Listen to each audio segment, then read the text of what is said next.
एक बार हंस, तोता, बगुला, कोयल, चातक, कबूतर, उल्लू आदि सब पक्षियों ने सभा करके यह सलाह की कि उनका राजा वैंतेय केवल वासुदेव की भक्ति में लगा रहता है, व्याधों से उनकी रक्षा का कोई उपाय नहीं करता, इसलिए पक्षियों का कोई अन्य राजा चुन लिया जाए। कई दिनों की बैठक के बाद सबने एक सम्मति से सर्वांग सुंदर उल्लू को राजा चुना।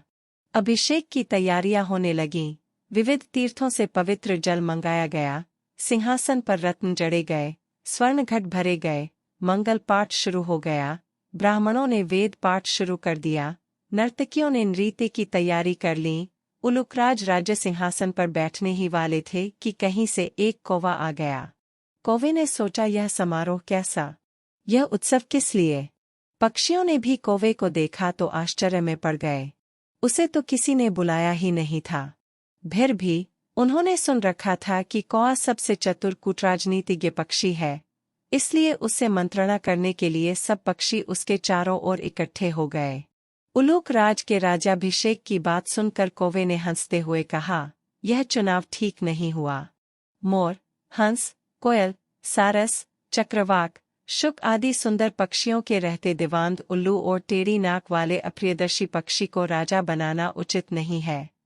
वह स्वभाव से ही रौद्र है और कटुभाषी है। फिर अभी तो वैंतेय राजा बैठा है।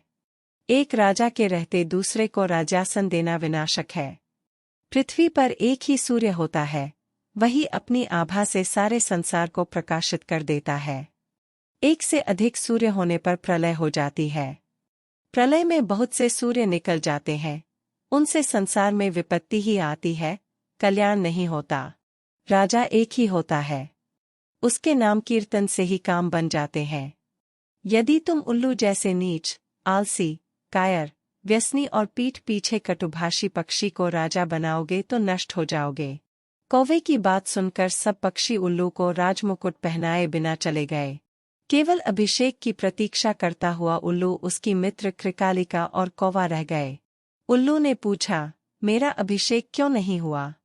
कृकालिका ने कहा, मित्र, एक कौवे ने आकर रंग में भंग कर दिया।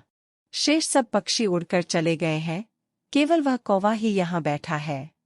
तब उल्लू ने कौवे से कहा, दुष्ट कौवे, मैंने तेरा क्या बिगाड़ा था जो तूने मेरे कार्य में विघ्न डाल दिया? आज से मेरा तेरा वंश परंपरागत वैर रहेगा। यह कहकर उल्लू वहां से चला गया। कौवा बहुत चिंतित हुआ वहीं बैठा रहा। उसने सोचा, मैंने अकारण ही उल्लू से वैर मोल ले लिया। दूसरे के मामलों में हस्तक्षेप करना और कटु सत्य कहना भी दुःखप्रद होता है। यही सोचता सोचता वह कौवा वहां से चला गया। तभी से कौ और उल्लुओं में स्वाभाविक वैर चला आता है।